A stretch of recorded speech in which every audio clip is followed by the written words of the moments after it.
मैं आपके साथ हर सप्ताह ऐसी ही भक्तिपूर्ण कथाएं साझा करती हूँ। अगर आप सनातन धर्म, भक्ति और लीला रहस्यों में रुचि रखते हैं, तो कृपया इस चैनल को जरूर सब्सक्राइब करें।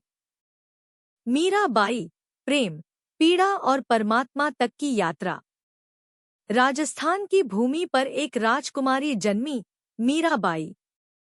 उनका जन्म लगभग 1498 में हुआ था, लेकिन उनका मन बचपन से ही सांसारिकता से परे था।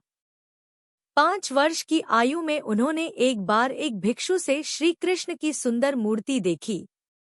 उस मासूम मन ने पूछा, ये कौन है? भिक्षु बोला, तुम्हारे स्वामी। तभी से मीरा ने मन ही मन श्री कृष्ण को अपना पति मान लिया।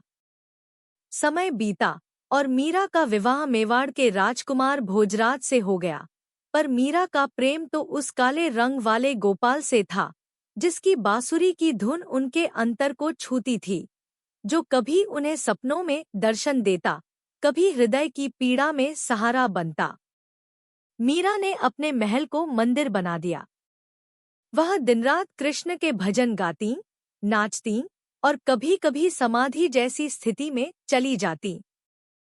लोग कहते, राजमहल की स्त्री होकर साधु संतों संग बैठती है।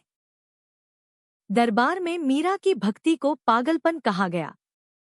राणा ने मीरा को जहर देने की साजिश की, लेकिन कथा कहती है कि वह विष अमृत बन गया।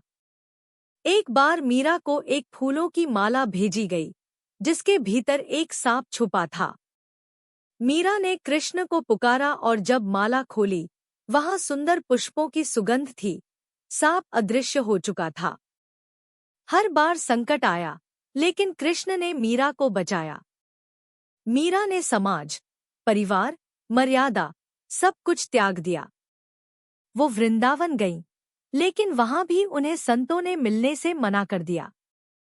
जब उन्होंने बताया कि मैं एक नारी नहीं, कृष्ण की दासी हूं, तब द्वार खुल गए। अंततः मीरा द्वारका पहुंची।